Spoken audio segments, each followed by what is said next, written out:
আজকে আমরা এমন একটা সময় বাংলাদেশে বাস করছি যেটা সত্যি আমাদের জন্য খুব দুঃখজনক। মেয়েরা অনেকেই স্লোগান দিয়েছে আমাকে বিদায় দেওয়ার জন্য।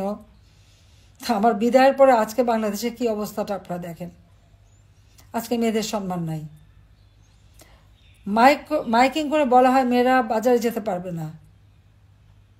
মেয়েরা কিভাবে কাপড় চোপড় পরবে সেটাও জন্য একটা নির্দেশনা দিয়ে দেওয়া হয় এবং মেয়েদেরকে ঘর থেকে যেন বের হতে না পারি। আর অনবরত এখন তো ধর্ষণ জন্য একটা মহা উৎসবে পরিণত হয়েছে। যখন আওয়ামী লীগ ক্ষমতায় ছিল এরকম ইপটিজিং বা ধর্ষণ যেটা যখন হলো তখন সঙ্গে সঙ্গে আমি আইন করে দিয়েছিলাম। এমনকি যে ধর্ষক তার পরিচয়টাই যেন প্রচার হয় এবং তার ক্যাপিটাল পানিশমেন্ট যাতে হয় সেভাবে আইন করে দিয়েছি। কিন্তু এই 2024 সালের আগস্ট মাসের 5ই আগস্টের পর থেকে আজকে কি অবস্থা বাংলাদেশে? মেয়েদের সব অধিকার একে একে কেড়ে নেওয়ার চেষ্টা বাস করছে, যেটা সত্যি আমাদের জন্য খুব দুঃখজনক। হাটে ঘাটে মাঠে মেয়েদেরকে অনবরত লাঞ্ছিত করা হচ্ছে। ক্ষমতা এসেছে একজন সুদখোর জঙ্গি নেতা ইউনূস, তার আমলে তো কেউ আন্দোলন করতেই পারছে না। 7 জুলাই থেকে 14 জুলাই পর্যন্ত আমাদের ছেলেমেয়েরা যে আন্দোলন করেছে বা 15 জুলাই পর্যন্ত আন্দোলন করেছে, কই তাদের উপরে টিয়ার গ্যাস মারা, সাউন্ড গ্রেনেড মারা আমরা তো কিছুই করিনি। অথচ এখন মহিলা শিক্ষক বাচ্চা নিয়ে আছে, তার উপরে গরম পানি মারা হচ্ছে, তাকে গ্রেপ্তার করা হচ্ছে। মেয়েদের কাপড় চোপড় ছেড়ে স্বাধীনতা নষ্ট করা হচ্ছে, ওড়না টেনে নিয়ে যাওয়া হচ্ছে। এই ধরনের অনাচার কিন্তু চলছে। মাদ্রাসার শিক্ষকরা আন্দোলন করেছে, তাদের উপরে হামলা, 2 জন মারা গেছে, সেটা লাশ গুম করে ফেলা হয়েছে। গার্মেন্টসের মহিলা শ্রমিকরা আন্দোলন করতে গেছে, সেখানেও তাদেরকে হত্যা করা হয়েছে এবং তাদের উপরে চড়া হয়েছে। এখন সাথে সাথে তাদের উপরে নির্যাতন। ছাত্ররা আন্দোলন করে, সেখানেও নির্যাতন। আজকে আমাকে কেউ স্বৈরাচার বলে, তাহলে আপনারা বিচার করে দেখেন তো স্বৈরাচারটা কে? আমি তো সহনশীলতা দেখিয়েছি, আন্দোলন করেছে, সংগ্রাম করেছে, আমরা সহনশীলতা দেখেছি, আলোচনা করেছি, ছাত্রদের সব দাবি মেনে নিয়েছি। দাবি মানার পরেও তাদের এক দফা। অর্থাৎ আমি আর রেহানা 15 আগস্ট তো আমরা 2 বোন বেঁচে গিয়েছিলাম, কাজে আমাদের হত্যা না করা পর্যন্ত মনে হয় তাদের শান্তি ছিল না। কিন্তু রাখে আল্লাহ মারে কে, এটাই তো আমার জীবনে বাস্তবতা। গ্রেনেড হামলা, গুলি, বোমা, অনেক কিছুই তো বাংলাদেশের মাটিতে ফিরে আসার পর থেকে, সে 81 সালে আসার পর থেকেই তো আমাকে এর মুখোমুখি হতে হয়েছে। জানি না, আল্লাহ রাব্বুল আলামিন বারবার বাঁচিয়ে দিয়েছেন, তথা বাংলাদেশের মানুষের জন্য কিছু ভালো কাজ করার জন্যই তিনি এবারেও আমাদেরকে রক্ষা করলেন। কিন্তু আমি যেখানেই থাকি, যত দূরেই থাকি, আমার মনটা বাংলাদেশেই আছে। আর আমাদের নারী সমাজ আজকে যেভাবে নির্যাতিত নিগৃহীত হচ্ছে, আমি তার নিন্দা জানাই। এবং এই ডক্টর ইউনূস এ তো রাষ্ট্র চালাতে সম্পূর্ণ ব্যর্থ, রাষ্ট্র পরিচালনা ব্যর্থ। তিনি নারীর ক্ষমতায়নের কথা খুবই বলেন, দারিদ্র্য বিমোচনের কথা বলেন, কিন্তু কতটুকু দারিদ্র্য বিমোচন করতে পেরেছে?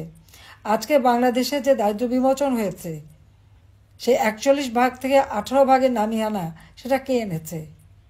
আওয়ামী লীগ সরকার ক্ষমতা আসার পর এই দারিদ্র্য বিমোচন হয়েছে। হত দরিদ্রের সংখ্যা ছিল 25.1 ভাগ, আমরা তা 5.6 ভাগে নামিয়ে নিয়েছিলাম। এবং আমার লক্ষ্য ছিল যে বাংলাদেশের একটি মানুষও ভূমিহীন গৃহহীন থাকবে না। আমি যে আশ্রয়ণ প্রকল্পে ঘর বাড়ি তৈরি করে দিচ্ছি, সে 96 সাল থেকেই পর্যন্ত যাদের দিচ্ছি, সব জায়গায় আপনারা দেখবেন নারী পুরুষের ওই ঘরে 2 কাঠা করে জমি এবং ঘর, সেখানে কিন্তু নারী পুরুষের সমান অধিকার দিয়ে দিয়েছি। এবং যদি কোনো সময় বৈবাহিক জীবনে কোনো সমস্যা দেখা দেয়, তাহলে ওই বাড়ির মালিক কিন্তু ওই নারীরাই হবে, আমি সেটাও নিশ্চিত করে দিয়েছি। অর্থাৎ আমার দেশের নারীরা তারা নিরাপদে থাকুক, তারা নিজেদের জীবন জীবিকা যথাযথভাবে করতে পারুক, সবসময় সেই চেষ্টাই আমি করে গেছি, সেই পদক্ষেপই আমি নিয়েছি। এবং যা বলতে গেলে আমার মায়ের কাছ থেকে শেখা। একটা সমাজের 2টি অঙ্গ, নারী পুরুষ, সমানভাবে যদি এগিয়ে না যায়, তাহলে সে দেশ কখনো উন্নত হতে পারে না। আমরা আমরা দুপায়ে চলি, আমার এক পা যদি খোঁড়া থাকে তা তো আমাকে খুঁড়িয়ে খুঁড়িয়ে চলতে হবে। আর সমাজেও সেই অবস্থাটা। কাজে সেদিকে লক্ষ্য রেখেই শিক্ষা দীক্ষা কর্মক্ষেত্রে সব জায়গায় যেন আমাদের নারীদের সমানভাবে তারা এগিয়ে যেতে পারে, তাদের সেই স্বাধীনতা যেন থাকে, সে ব্যবস্থাটাই আমরা করেছি। কমিউনিটি ক্লিনিকে সেখানে কিন্তু সবথেকে বেশি মেয়েরা চাকরি পায়। এখন দেখলাম তাদের বেতন ভাতা সব বন্ধ করে দিয়েছে। কেন বন্ধ করবে? যেখান থেকে সাধারণ, বিশেষ করে মেয়েরাই তো বেশি লাভবান, তাদের তো আর কারো মুখাপেক্ষি হয়ে থাকতে নাই, হেঁটে যেয়ে তারা চিকিৎসা নিতে পারে। সেই সুযোগটাও এরা এই ইউনিট সরকার এসে বন্ধ করে দিতে চাচ্ছে। যে কাজটাই করি সেটাই ধ্বংস করতে হবে, দেশটাকেই ধ্বংসের দিকে নিয়ে যাচ্ছে। কাজে আমি আমার বোনদের বলবো এই নারী দিবসের সকলের কণ্ঠ সোচ্চার করতে, যে আপনারা সোচ্চার হন এবং রুখে দাঁড়ান।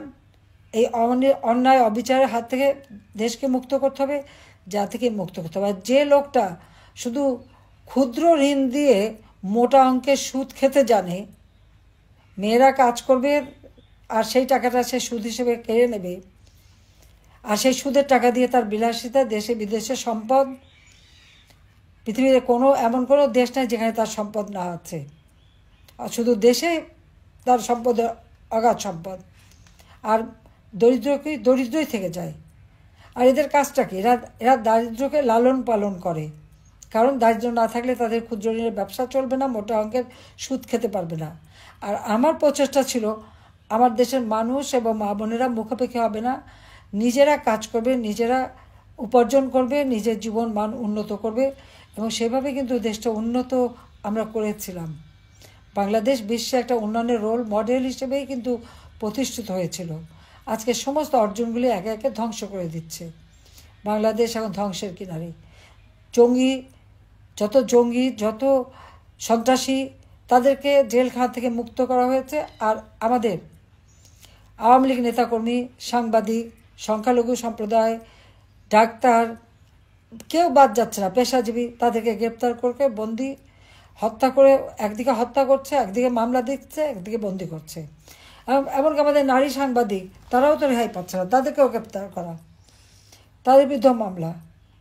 চাকরি ক্ষেত্রে যেখানেই আমাদের সরকারি বা স্বায়ত্তশাসিত প্রত্যেক প্রতিষ্ঠান থেকে, এবং পুলিশ বাহিনী, এমনকি সেনাবাহিনীর অবসরপ্রাপ্ত অফিসার হোক আর যে হোক, প্রত্যেকে চরমভাবে অপমান করা হচ্ছে। তাদের বিরুদ্ধে মামলা দেওয়া হচ্ছে, মিথ্যা মামলা, তাদের কারো পাসপোর্ট বাতিল করা হচ্ছে, নানাভাবে মানুষকে হয়রানি করছে। এভাবে যদি সব ক্ষেত্রে হয়রানি করে, তাহলে একটা রাষ্ট্র পরিচালনা করবে কিভাবে? শুধু নিজেরা বসে বসে ক্ষমতার ভাগরুটি খেলেই চলবে? এক একজনের তো ইতিমধ্যে আঙুর ফুলে কলা গাছ হয়ে গেছে। কাজে এই অবস্থায় একটা দেশ চলতে পারে না। কাজে আমাদের আজকে বোনেরাও, নারী সমাজকেও রুখে দাঁড়াতে হবে এবং সকলকে সাথে এগিয়ে যেতে হবে, যাতে করে এই বাংলাদেশটা, আমরা এই দেশের যে স্বাধীনতা অর্জন করেছি, আমাদের স্বাধীনতা সংগ্রামে নারী পুরুষ নির্বিশেষ সবাই কাঁধে কাঁধ মিলিয়ে কিন্তু রণক্ষেত্র থেকে শুরু করে সব জায়গায় সমানভাবে কাজ করে গেছে। কাজে এই দেশ আমরা লাখো শহীদের রক্তের বিনিময়ে অর্জন করেছি। জাতির পিতা বঙ্গবন্ধু শেখ মুজিব আমাদের স্বাধীনতা দিয়ে গেছেন। কাজে এই স্বাধীনতা এবং বাংলাদেশের অর্থনৈতিক অগ্রযাত্রা বারবার যারা ব্যাহত করছে, সেই সুদখোর জঙ্গি শাসক ইউনূস এর হাত থেকে দেশকে রক্ষা করতে হবে, নারী জাতির সম্ভ্রম রক্ষা করতে হবে, নারী জাতিকে রক্ষা করতে হবে এবং দেশকে এগিয়ে নিয়ে যেতে হবে। সবাই ভালো থাকেন, সুস্থ থাকেন এবং রমজান মোবারকবাদ জানাচ্ছি, আগাম ঈদের শুভেচ্ছা জানাচ্ছি। সবাইকে আমার আন্তরিক ধন্যবাদ। জয় বাংলা, জয় বঙ্গবন্ধু, বাংলাদেশ চিরজীবী হোক।